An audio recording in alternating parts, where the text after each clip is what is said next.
Today we are starting principle of inheritance and variation का एक important lecture multiple allelism. और multiple allelism को हम लोग हिंदी में बहुविकल्पिता के नाम से जानते हैं। तो चलिए let's start today's class. Please open your papers and pains, your copy and start making this notes. Multiple allelism को डिफाइन करने से पहले आपको पता होना चाहिए what is alleles. What is alleles, जब तक एलिल्स को डिफाइन नहीं करेंगे तब तक आपको मल्टीपल एलिलिज्म समझ में नहीं आएगा। चलिए डिस्कस करते हैं व्हाट इज एलिल्स। लिख दिया हूं, alternative forms of same genes are called alleles. एक ही जीन के दो अलग-अलग अल्टरनेटिव फॉर्म होते हैं जिसे एलिल्स कहते हैं। For example capital T small T. Capital T यहाँ पर ये दोनों क्या है, एक ही जीन है, लेकिन कैपिटल टी रिप्रेजेंटेट करता है टाल प्लांट को, स्मॉल टी रिप्रेजेंटेट करता है ड्वार्फ प्लांट को, लेकिन एक ही जीन है लेकिन इसके दो अल्टरनेटिव फॉर्म हैं। और ये क्या है, एलिल्स हैं। नंबर सेकंड देखिए, capital R small are.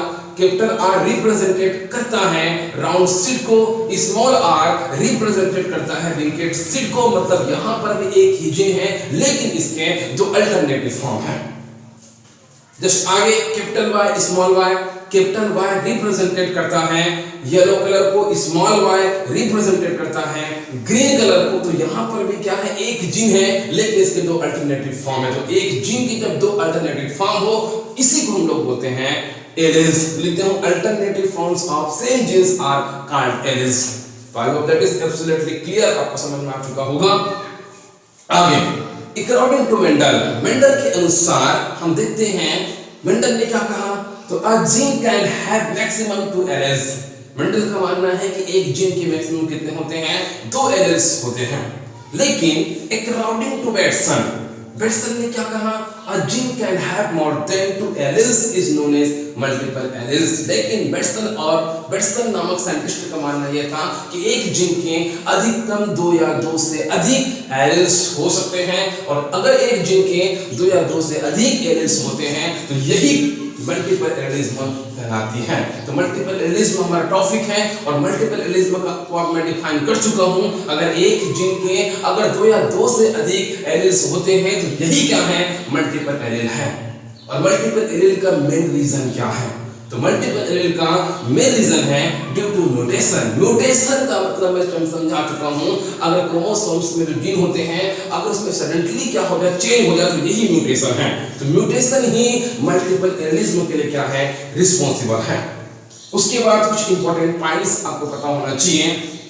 This alleles are located on same locus on chromosomes, hence there is absence of crossing over between them। इसका मतलब क्या होगा, तो जितने भी मल्टीपल एलिल होते हैं इनके जीन जो होते हैं क्रोमोसोम के केवल एक ही लोकस पर, एक ही बिंदु पर स्थित होते हैं, प्रेजेंट होते हैं। इसलिए जितने भी मल्टीपल एलिल होते हैं उनमें क्रॉसिंग ओवर की प्रोसेस नहीं पाई जाती। कई बार क्वेश्चन पूछा गया है कि मल्टीपल एलिलिज्म में क्रॉसिंग ओवर की प्रोसेस क्यों नहीं पाई जाती। तो याद रहे, जितने भी मल्टीपल एलिल्स के जीन होते हैं इनमें कभी भी क्रॉसिंग ओवर नहीं होगा, क्योंकि मल्टीपल एलिल के जीन जो होते हैं वो क्रोमोसोम के एक ही लोकस में क्या होते हैं, प्रेजेंट होते हैं। जस्ट आगे example of multiple allelism. Multiple allelism की कुछ एग्जांपल आपको पता होना चाहिए, जैसे inheritance of ABO blood group in humans.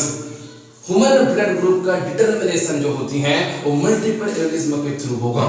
Second example पढ़ेंगे कोडोमिनेंस, और कोडोमिनेंस का मतलब मैं आपको एक्सप्लेन कर चुका हूं, आप मेरा पिछला वीडियो देख सकते हैं। अब डिस्कस करते हैं कि मल्टीपल एलिलिज्म के थ्रू कैसे ह्यूमन ब्लड ग्रुप का डिटरमिनेशन होगा। It is example of multiple allelism. Multiple allelism की क्या एग्जांपल है, तो लिख दिया हूं example of multiple allelism. Number 1 codominance. Codominance जो है वो मल्टीपल एलिलिज्म का एग्जांपल है। सेकंड एग्जांपल है inheritance of ABO blood group in human.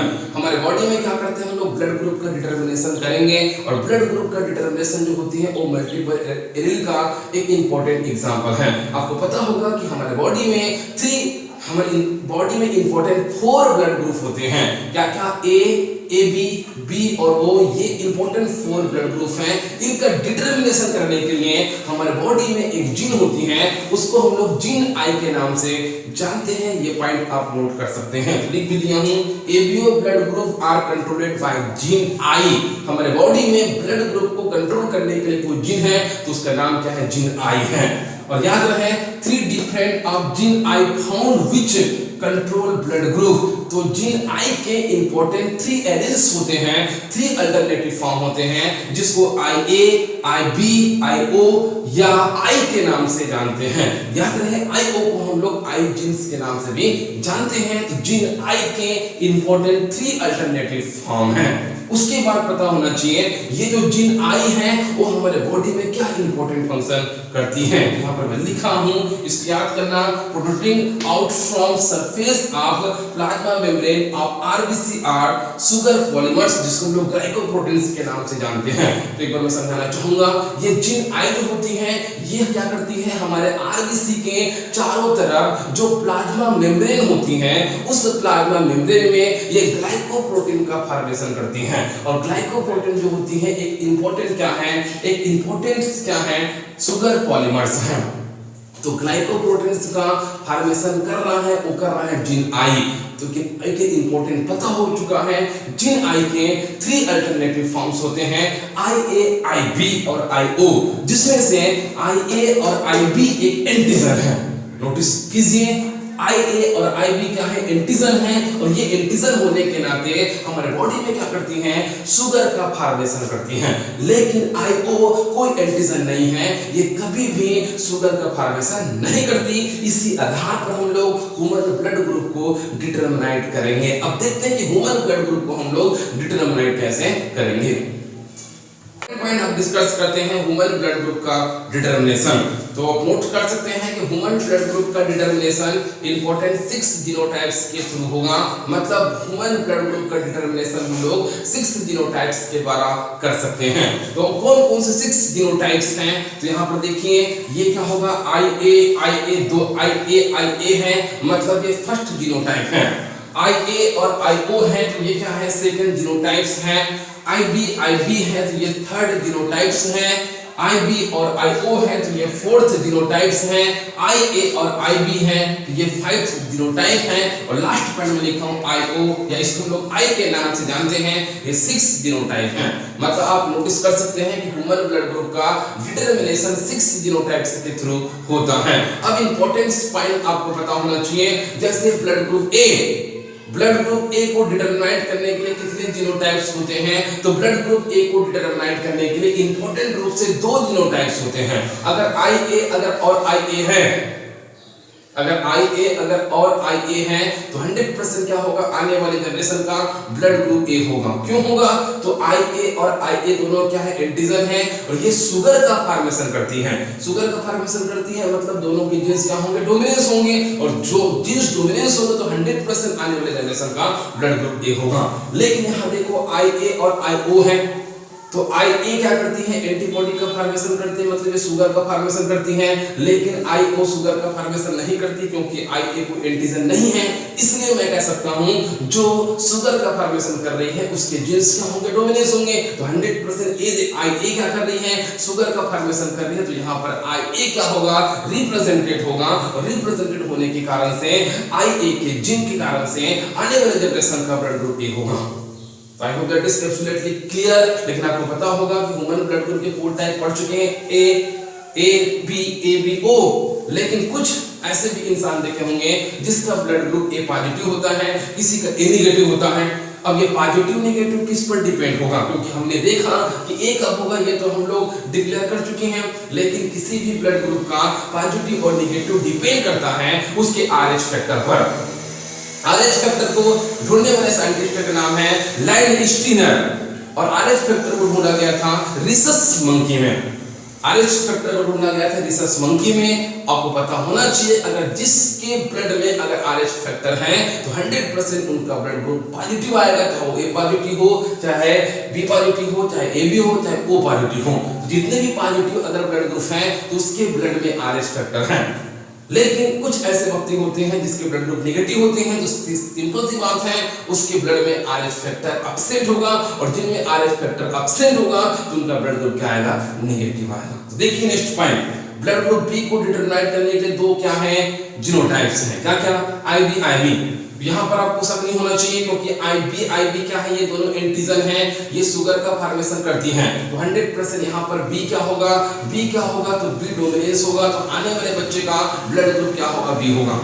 लेकिन यहाँ पर देखो IB और IO है, तो IB क्या करती है, एंटीजन का फॉर्मेशन करती है, लेकिन IO एंटीजन का फॉर्मेशन नहीं करती, मतलब ये शुगर नहीं बनाती। तो यहाँ पर IB के जीन क्या होंगे, डोमिनेंस होंगे, तो 100% आने वाले बच्चे का ब्लड ग्रुप बी होगा, और बी पॉजिटिव होगा, और बी नेगेटिव कब होगा, ये RH फैक्टर पर डिपेंड करती है। Next point, AB। AB कब होगा, तो देखिए IA और IB ये दो जीनोटाइप्स हैं। ये सिंपल से मैं कह सकता हूं ये दो क्या है, एक ही जीनोटाइप है, IAIB। इसमें से कौन सा डोमिनेंस होगा, तो आपको बताना चाहूंगा। IA और IB दोनों क्या है, एंटीजन है, और दोनों क्या करती हैं, शुगर का फॉर्मेशन करती हैं, मतलब दोनों जीन्स यहाँ पर डोमिनेंस होंगे, तो आने वाले बच्चे का ब्लड ग्रुप क्या होगा, AB होगा, क्योंकि दोनों क्या यहाँ पे डोमिनेंस है, क्योंकि दोनों क्या कर रहे हैं, शुगर का फॉर्मेशन कर रहे हैं। लेकिन लास्ट ब्लड ग्रुप को अगर हम कह सकते हैं पेरेंट्स का IO अगर आने वाले बच्चे में ट्रांसफर होती है, तो 100% आने वाले बच्चे का ब्लड ग्रुप IO होगा, क्योंकि यहाँ पर कोई भी ऐसा क्या नहीं है, जीन्स नहीं है जो IO को क्या कर सके, सप्रेस कर सके, दबा सके, क्योंकि IO जीन्स क्या है, खुद अकेला क्या कर रहा है, O ब्लड ग्रुप को डिटरमिनेट करने के लिए रिस्पॉन्सिबल है, क्योंकि ये शुगर का फॉर्मेशन नहीं करती, और ये कोई एंटीजन नहीं है, तो इस एंटीजन को निष्क्रिय करने के लिए कोई ऐसा मटेरियल यहाँ पर नहीं है, तो आने वाले बच्चे का ब्लड ग्रुप 100% O होगा।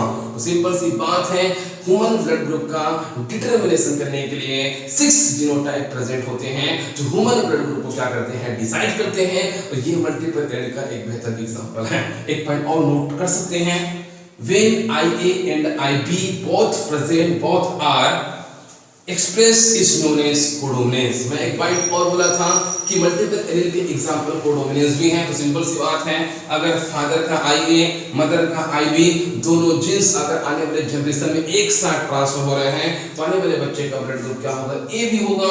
AB होगा मतलब ये कोडोमिनेंस है, और कोडोमिनेंस जो होती है वो मल्टीपल एलील का भी क्या है, बेस्ट एग्जांपल है। तो सिंपल सी बात है, AB क्यों होगा, तो मैं यहाँ पर बताया था क्योंकि पेरेंट्स का IA और IB दोनों बच्चे में ट्रांसफर होगा। तो IA और IB में क्या है, ये दोनों क्या है, एंटीजन है। एंटीजन है मतलब ये दोनों शुगर का फॉर्मेशन करेंगे, तो दोनों के जीन्स क्या होंगे, डोमिनेंस होंगे, तो बच्चे का ब्लड ग्रुप क्या होगा, AB होगा। आई hope that is absolutely clear. कहीं पर भी अगर आपको डाउट हुआ होगा तो कमेंट बॉक्स में आप कमेंट कर सकते हैं। अगर मेरे वीडियो में अगर आप लोग नए हैं तो मेरे चैनल को आप सब्सक्राइब कीजिए और मेरे वीडियो को अपने मित्रों में शेयर कीजिए, क्योंकि आपके सब्सक्राइब और शेयर करने से मेरा कॉन्फिडेंस आएगा और मैं आपके नॉलेज के लिए यूट्यूब में अच्छा वीडियो और अपलोड कर पाऊंगा। तो आप लोगों से रिक्वेस्ट है कि आप कमेंट बॉक्स में कमेंट करके मेरे इस प्रेजेंटेशन का कम से कम आप रिस्पॉन्स दीजिए। Thank you very much.